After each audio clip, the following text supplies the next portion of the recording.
G-Man Boxing. Do you know what I mean? Every single live he donates. I see him on other lives donating. He's got the bag on it.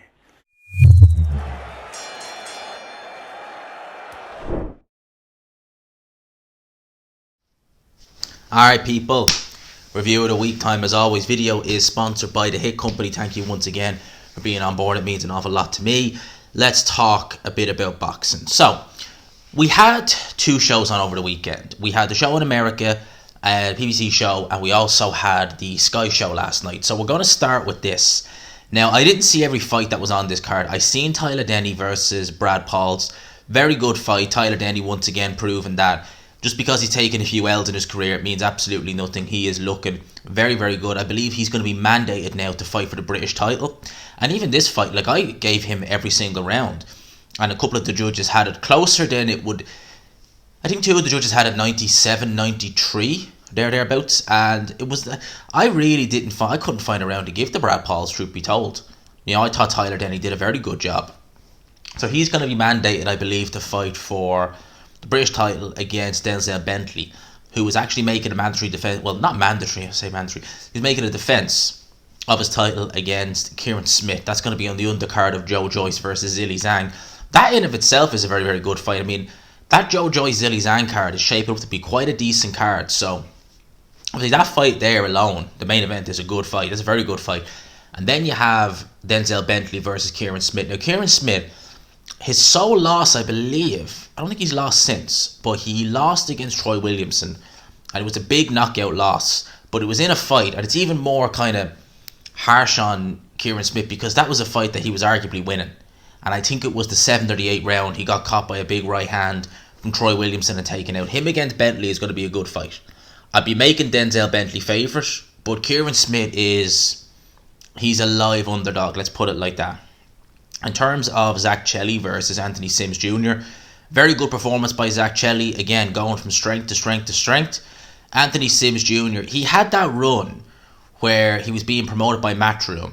And he was, he was looking decent. He was definitely talking the talk. Fought guys like Vaughn Alexander, etc. Then he fought Romero Alexis Angulo and lost that fight on a split decision. And since then, he's really not looked good. That was at the very, very start of 2020. I think that might have even been on the undercard of... Yeah, it was. It was on the undercard of Demetrius Andre versus Luke Keeler. And since then, I mean, Eddie Hearn stopped working with him. I don't believe he's promoted by anybody now. And he's not been looking amazing. And in there against Zach Chelli. Zach Chelli did what he needed to do. He outboxed him. Apart from a stand that Sims made in the 8th round, where he really... that to me was kind of his last ditch attempt in that 8th round to just go for broke and try and do something. And all he really did in the 8th round was fuffle Zach Chelli to the ground a few times. Other than that, he didn't do anything. So a good win for Zach Chelli. He won the WBA Continental Super Middleweight title for what that's worth. But onwards and upwards, I wonder will they try and get that Lerone Richards fight underway, because they were meant to fight... Jeez, what card was it? They were meant to fight on... I can't remember what card it was last year they were meant to fight on. But they were meant to fight. And Lerone Richards, I believe, pulled out of that card, pulled out of the fight. And what's he doing? What's he doing nowadays? I mean, has he fought since he fought Carlos Gongora? I think that was a year ago, over a year ago now. I think that was December 21. And I don't think he's fought since then. Now, he was a matchroom fighter back then. He went to Ben Shalom. And what's he been doing? Seriously, what has he been doing? I know Lerone Richards... He's a card filler fighter, no disrespect to him, but I wouldn't say Eddie Hearn is losing sleep over losing him, because he's a card filler. Like, no offense to the guy, but he's not the most entertaining. He's a great boxer, but not the most entertaining. I'd like to see him against Chelli, but obviously the main event, we had Adam Azim versus Santos Reyes. Santos Reyes is going to earn himself a couple of days as an away fighter with that performance. He definitely will. He was down in the 2nd round from a big right hand, and he was lovely, well-timed, well-countered right hand by Adam Azim. Adam Azim, I've not done any reviews of his fights yet. I must start doing them, because when you watch him, what jumps out at you immediately is the speed. He's a very, very fast fighter. He's been blowing through a lot of guys, getting them out early like Ryland Charlton in his last fight, and making it look pretty easy. Seems to have decent punching power there too. against this guy, Santos Reyes, once he kind of started, you see, a lot of times, like Amir Khan was very good at this, and this is someone who they're comparing him to a lot. I think they're fighting at the same weight as well, although I think Khan was a lightweight, he was a lightweight when he started and ended up fighting a welterweight by the end, but 140 was his division. Adam Azim is fast, and the speed is there for all to see. He definitely appears to have some decent punching power. Athleticism wise, he's tremendous. I did find that he was a bit one-paced, like it was the same thing over and over again. And when you're doing that and, you're super fast early on, you're sharp, you're hurting the guy, they do tend to acclimatise themselves to the speed, to the power. Hence the reason why I think it kind of started becoming pedestrian by the end from Adam Azim. Like, it was really the same old. He got caught a few times with his chin in the air, got caught with a few left hooks by Santos Reyes, so he's going to want to tighten up that defence. Again, you can get away with it at this level, but if you're talking about, as Ben Shalom and Sky, they're very high on Adam Azim, very, very high on him. If they're talking about moving him up and, going through the levels quickly, defensive flaws like that, you're going to want to iron them out. Because if you go up to the upper echelons at 140, you're going to have problems if you're leaving your chin out there to be hit. I'll put it like that. I did also see that Fidel Riley versus Anas J card. Tajay is how you say that name, maybe. He comes to the ring with Braveheart's music. The Braveheart team to the movie Braveheart. Great movie, by the way, if you've never seen it. He didn't channel his inner William Wallace, I'll tell you that much. He was getting countered and getting hit way too much. And Fidel Riley just had a field day with him, stopped him in the 4th round, cuts over Taj's eye, I'm going to say it like that, and it was stopped. He was never really in, and I'm surprised he took him that long, because in the 1st round, he was walking onto shots left, right and centre. Seriously, he was walking onto loads of shots. So that was the Sky card. If I had this is just something I've noticed with Sky. Now, I don't know, it could be just me, but do other people think this when they watch a Sky show as well, that Andy Clark is a good commentator, I'm not going to take that away from him, but there's no kind of life to the show. Is that the best way I can describe it? Like, everything about it just seems so, I'm talking about just the production, it just seems so corporate. It really, like, when you're watching it, you're kind of just falling asleep looking at, the team and stuff like that. Does anyone else feel that way, that it's just become just really bland? It's the best way I can describe Sky. And that's not me saying I want Adam Smith back, no. But everything, just something about it. Just even with Eddie Hearn, when he was there, it just seemed to have a little bit more spring in it, except the whole team and stuff like that. I don't know. It's weird. That's just something I was watching it last night and I was like, from a production end, this just doesn't see. There's just something missing. I don't know. That was just something I picked up on that. Now, we go to the American card. Now, I actually want to talk about a fight that happened on the undercard of Ray Vargas versus Usyk Foster. Because I was actually keen. There was one fighter I was keen on, interested in watching, which was Victor Faust, as he's also known. And I tell you why, because in my opinion, and it's actually, something, right? It's weird because when you look back on it, you forget how good this fight was. And it was this fight here he had, I think it was, it was Igor Katzes. I'm pretty sure that was the one. I'm just looking at it because I thought it went more rounds than 2 rounds. If you've ever seen this happened on the 1st of January 2022. Victor Faust versus Igor Katzes. Now, he's a kind of noted guy. I think he's been in there with guys like F.A. Ajagba. That was one of the most up and down fights you'll ever see. I mean, seriously, I think that might even come close to being fight of the year for last year. I think it's a fight we forget because it was low down a card. But if you've never seen that fight, go and watch it. Both guys were down multiple times in that fight. In the first 2 rounds, I think there was like 4 or 5 knockdowns in 2 rounds. It was crazy. But he was in here against a guy called Leonard Pirro. Well, he's a Cuban heavyweight, and we all know they tend to breed a lot of good Cubans in there. Apparently, he's 30 years old. He doesn't... I don't know. I can see his picture here on BoxRec. He doesn't look as old as a Frank Sanchez, but I'm always a bit dubious when I see, these Cuban guys and their ages listed as 30, like Luis Ortiz apparently is 42. Yeah, I mean, yeah, we're all buying that. But this is the first time I got a chance to look at him. He actually beat Victor Vikhurst. Victor Vikhurst, from what it looked like he quit. It Looked like he quit in the 8th round because he was hit with a big right hand. I just seemed to say, no mas, and referee kind of, it was a bit weird because he didn't like go down. He just kind of was hit with a big shot and was just kind of like, I'm not fighting, and the referee had to jump in and just waved it off. He did actually hurt Leonard Pero in that fight as well, hurt him with a left hook. But I got to admit, I was quite impressed with Leonard Pero. I hope I'm saying that name right. People always get annoyed when I butcher names. But I thought he looked actually quite good. I think that he could be an interesting addition to the heavyweight division. I went and had a look at a few of his other little fights on there as well. And, there's not much there with him, if you know what I mean. There's not much to see, etc. like that, because he's not been in there with many guys who are anyway good. But just from the eye test, doesn't look too bad. Don't look too bad. So I'm going to be keeping an eye on him. I'm going to be keeping a sharp eye on him. He's 9-0 with now 6 KOs. I'm going to keep an eye on him. And obviously we have Ray Vargas versus Usyk Foster. Good fight. Going into this fight, it was a case of Usyk Foster 2 losses early in his career, it has to be said. And Ray Vargas coming into this fight, unbeaten in 36, 2-weight world champion. But looking at Ray Vargas in his last few fights, Ray Vargas early on in his career was known as a puncher. Because he really, I think going into his fight that he had against, Gavin McDonnell, that's 6 years ago. He'd won the majority of his fights by knockouts. He hasn't had a knockout since then.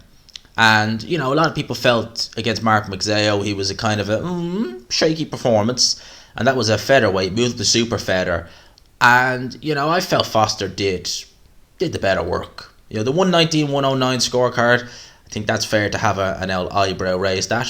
I know Ray Vargas online was claiming that he felt he won the fight. I mean, the 119-109 scorecard, again, you can feel a bit aggrieved at that one, all right, to be fair. But, Foster, he did a good job. He did a good job in there. So now he has a version of the title at 130 pounds. So it's going to be interesting. That division is going to take a nice little bit of shape. We just had Navarrete, pick up a version of the title there last week in a great fight. Oscar Valdez is knocking about there. So there's good fights to be had at that division. So I'm looking forward to seeing, again, he's 2 losses, but that's, people take so much stock in the O.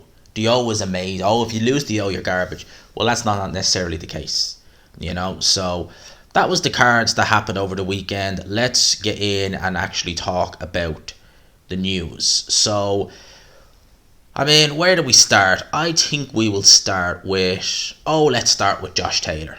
Okay, so the news that broke yesterday was, and we heard rumours about this already, but it's kind of, seems like it's a done deal now.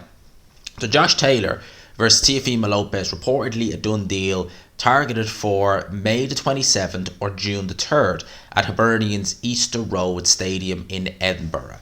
Now, a lot of people are not best pleased with Josh Taylor. And, look, my kind of stance on this is that, was Jack Catterall unlucky? Very unlucky not to get the nod? Yes, he was. Does he deserve a rematch? In my opinion, he absolutely does. Should it have happened by now? Yes, it should have. Whose fault's that? Josh Taylor.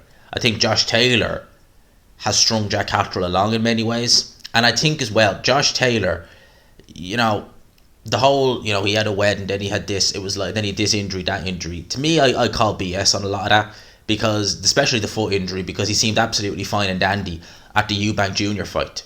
We seemed, you'd think if there was a foot injury, you'd know it was even a hop on him. He seemed absolutely fine. And I think that he's been waiting the whole time to try and see if he can get this fight over the line. At the end of the day, would you call it a duck?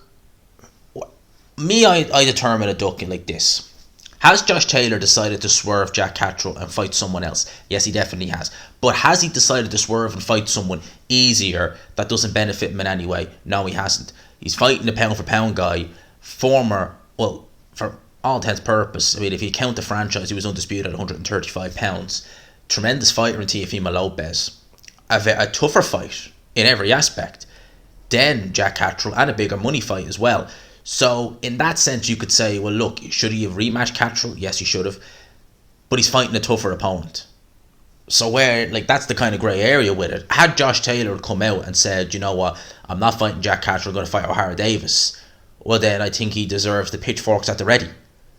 But with this, it's kind of like, he should have given Jack Catterall the rematch, and I think he's done this deliberately. I think he's strung Jack Catterall along, because at the end of the day, right, for me, when this fight happened, the Jack Catterall fight, and there was the robbery, and it was a robbery, there was so much backlash from the fans to get this fight over the line quickly and right the wrong, or at least, you know, set the record straight. Josh Taylor and Jack Catterall, when there was talk of this fight happening and there was talk about putting it on pay-per-view, I was like, there's no point putting it on pay-per-view. Why? Because the kind of novelty is worn off. People have forgotten about the decision. A lot of people have. And it's just going to be Taylor versus Catterall too. Whereas if they'd done it last year, it would have been still fresh in people's minds. And you probably maybe not have justified it on pay-per-view, but it probably would have done better than it would have done this year. So that's the situation there. I've heard people say, and I think I've heard rumours as well, that Prograis is going to fight Catterall instead. So Catterall's going to get a world title shot against Regis Prograis. But here's the thing. Regis Prograis is arguably a much, much harder fight than Josh Taylor. At this stage anyway. And Jack Catterall should be world champion. He should have had his moment. He's been robbed of that by people who didn't have to take a punch at all that night. And he's also now got to face a champion in the prime of his career, in my opinion, with Regis Prograis, who is arguably a tougher fighter at this point in his career than Josh Taylor is. So he really has, like, it's just, Jack Catterall I feel for, I really do. I really do. And it doesn't help the fact that he's not a big draw, so it's kind of, none of these sanctioning bodies are going to help him out or, you know, give him, you know, a helping hand or anything like that. If this was Canelo and this was the same situation, you know, Sullivan would just be like, whatever you want, I will move heaven and earth for you. But Catterall, it's just like, meh, yeah, you fight him and you'll be okay. That's kind of how it is. Speaking of Canelo, it's reported that him versus Ryder is now finalised for May the 6th. The fight is expected to be a homecoming defence of Canelo's undisputed super middleweight world titles in Mexico. So there was talk of America, there was talk of the Middle East, talk of the UK potentially, but it looks like it's going to happen in Mexico. When's the last time Canelo fought in Mexico? Many, many years ago. You know, John Ryder, I'm happy that he gets this opportunity, but some of his recent interviews I've not liked what I'm hearing. It kind of sounds to me like this is he's going into this fight kind of almost as a thank you for the payday, and yeah, I am just happy to be there. I don't think he has that fire to go in there and win it like he did against Callum Smith. And I'm worried that we're going to see a Canelo versus Smith or a Canelo type Fielding kind of thing. Look, Canelo is better than Rocky Fielding in every avenue, he is better than Rocky Fielding, but he's better than John Ryder too. In every avenue, and I just worry we're going to get one of them where it's just going to be a guy just turning up. Yeah, well, at least I tried and they give me money. That's kind of, I'm hoping I hope John Ryder does try and at least give it a go, at least go out on his shield.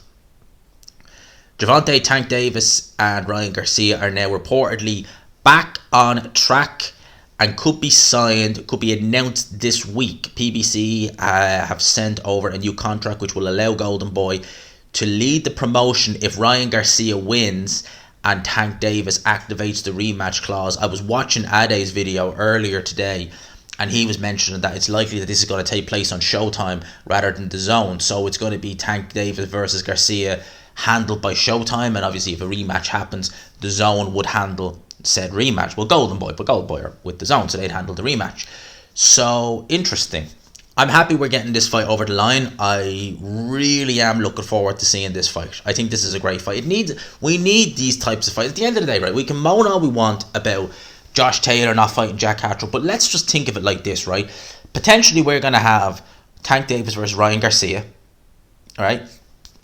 Potentially as well we're going to have Josh Taylor versus Teofimo Lopez. Two great fights which we could only have dreamed of last year happening, because last year it seemed like nothing happened. And I'm thinking just off the top of my head, I'm sure there's more to come.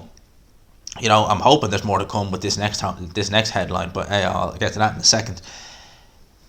I like this fight. I love this fight. I can't wait. I hope it happens. I don't really I wonder what way they're going to do it. I'm surely DAZN would have it on over here. Surely.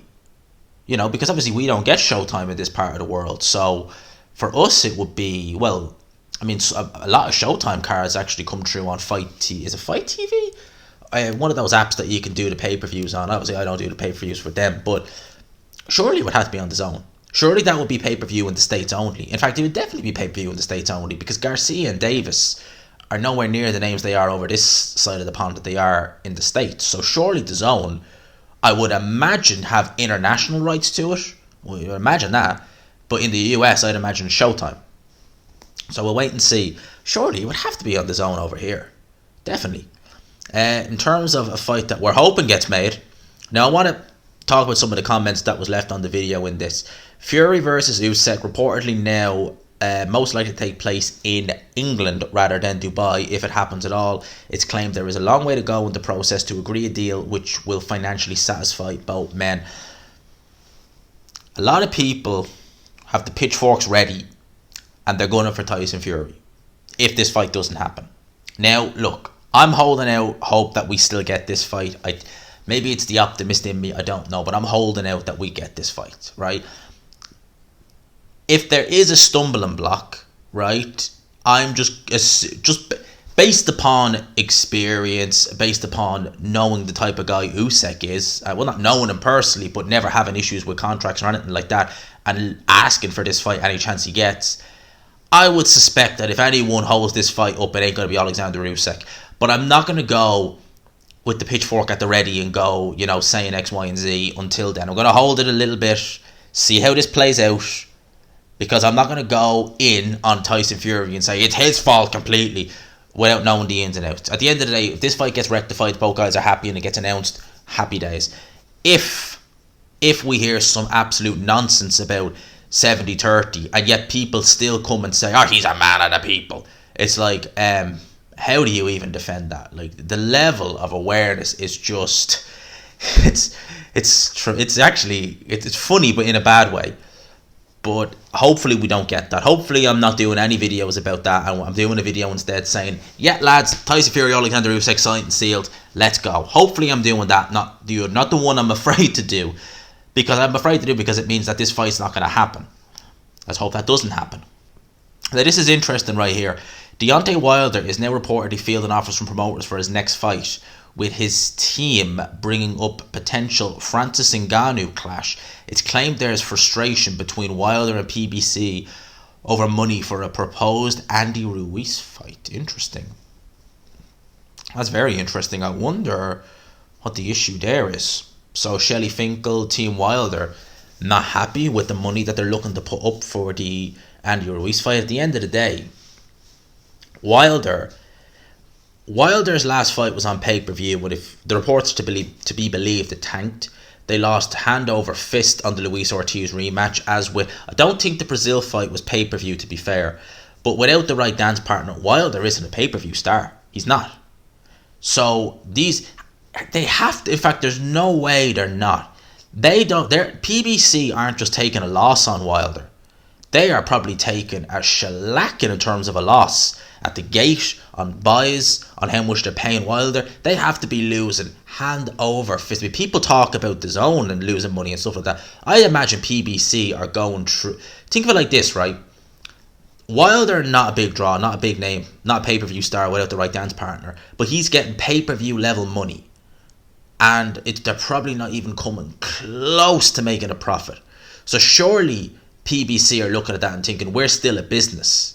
We need to start turning the profit in, because we're absolutely screwed if we don't. So we're not going to give you money that we don't think we're not going to be able to recoup.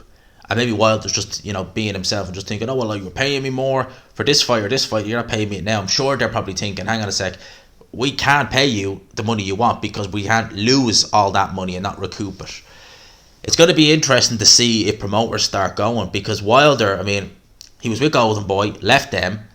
Him and Eddie Hearn don't get on. And, well, who else is there? Bob Arum? Really? Would you think Bob Arum would sign Deontay Wilder? I mean, maybe he would. But there's not many more promoters in the US you could really think of nowadays. The only thing I'm thinking of is maybe Team Wilder have been approached by, is it BKL? Or what is it called? PKL or something like that? The streaming crowd who put on Terence Crawford's last fight. Maybe, and they're putting on AB's next fight as well. Maybe they came and just said, we need a heavyweight, we need a Wilder, there you go. And maybe they offered him an amount of money and they're looking to match it with PBC, and PBC are like, not going to happen. I don't know, but that's going to be interesting to see what happens there. Wilder Ruiz, I mean, I still want to see the fight, so he's not really, if he wants a crack at a world title, I mean, he's sort of kind of got to go down that road, you would think anyway, because God knows with the WBC, they were always quite close with Wilder, so God knows what they'll do. Errol Spence versus Terence Crawford talks are reportedly still ongoing in the backgrounds at present. It's claimed there remains a remote possibility it could happen next, but Spence versus Thurman remains far more likely as it stands. Don't tease me with that. Please don't tease me with that, because look, as many of you will know, I've said it, I've made no secret of it. That is my fight. That's my fight. Spence Crawford. That's the one I want to see. And I was really flipping peeved off that we didn't get it last year. The talk of Spence going to 154, he ain't come back down to 147 if he goes to 154 to fight Thurman, who himself is a 147 pound fighter. Look, I would love nothing more than to hear Spence Crawford is announced, this is the date, this is the venue. It's not looking good though. It's not looking good. That's a real tease. Eddie Hearn told reporters he intends to fly to Ireland tomorrow for a meeting with McGregor about Kate Taylor potentially fighting at Croke Park against Amanda Serrano, or potentially Chantel Cameron. I thought that it was pretty much a done deal. She was fighting Amanda Serrano unless something's changed I'm not aware of. I don't know. Right, look, I hope they get... Look, as many of you will know, I really am no great liker for McGregor or lover of McGregor. I think he's an absolute clown, a degenerate, a scumbag, just the worst of the worst. That's McGregor, the lowest of the low, the scraping of the barrel.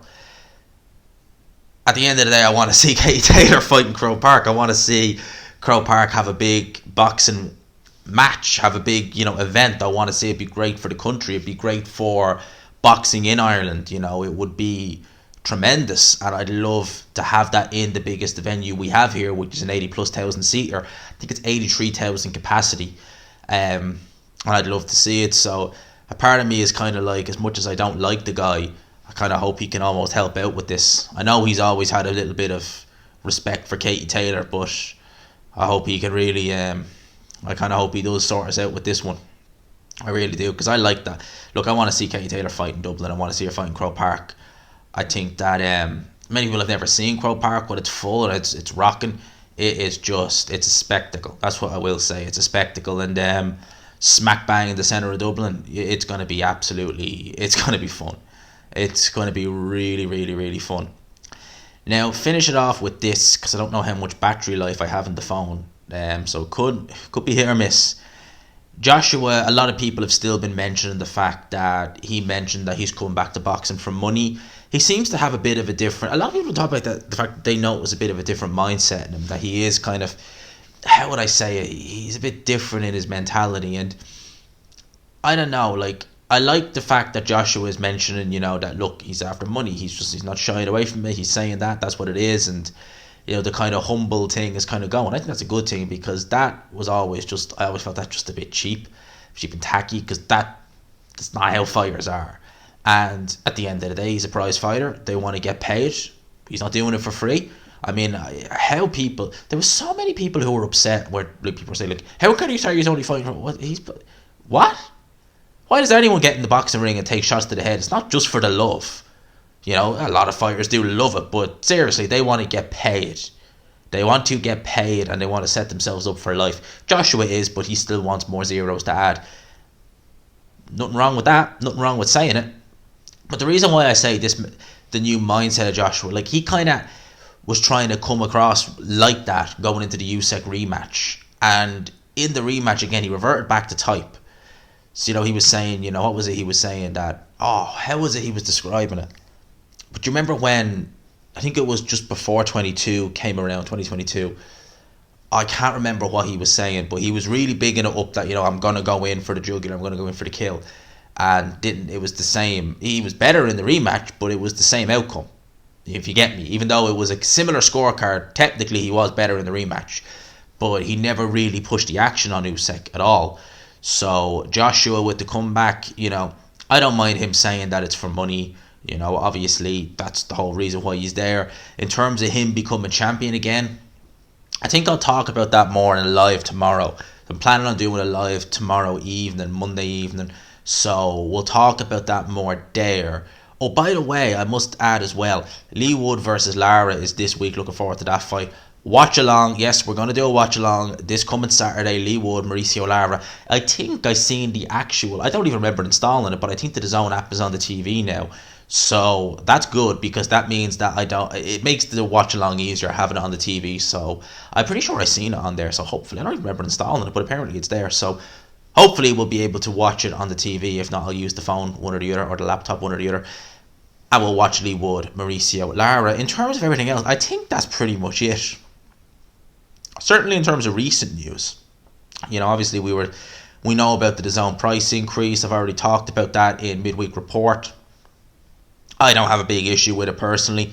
I think that the $19.99 deal for the Flexi is not the best, but in terms of it going up by £2, or if you pay for the £100, if you pay for the £100, you're only paying about a pound extra a month if you equate it monthly. It's not really anything to really worry too much about. And the fact that you're basically locked in for the year, that to me shows they've got big plans for the year. So I really don't understand the uproar, the backlash. But I'll leave it at that. And again, of course, clearly onto his own payroll. That's going to come. I always know that. But let me know your thoughts in the comment section below. For now, lads and lassies, I'll leave you with that. I hope you enjoyed the video. I hope you all have a great week. I looking forward to this week for several reasons, but I'm particularly looking forward to this week. I think we got some good stuff coming this week, put it like that. And in terms of everything else, I hope everyone listening has a great week. I hope that if anything, this review of the week has started your week on a good note, and we can make this week good. So hopefully everyone listening has a great week. Hopefully the phone rings with some good news for somebody as well. And lads, I will leave you with that. As always, if you could, smash the like button on the way in or on the way out. Hit the all notification bell, help your boy out. And of course, subscribe if you haven't done it already. I mean, seriously, subscribe. You get notifications when I make a new video or when I go live. Seriously, hit subscribe, lads. For now, I'll leave you with that. Thanks again to the Hip Company for sponsoring today's video. Much appreciated, as always. Peace.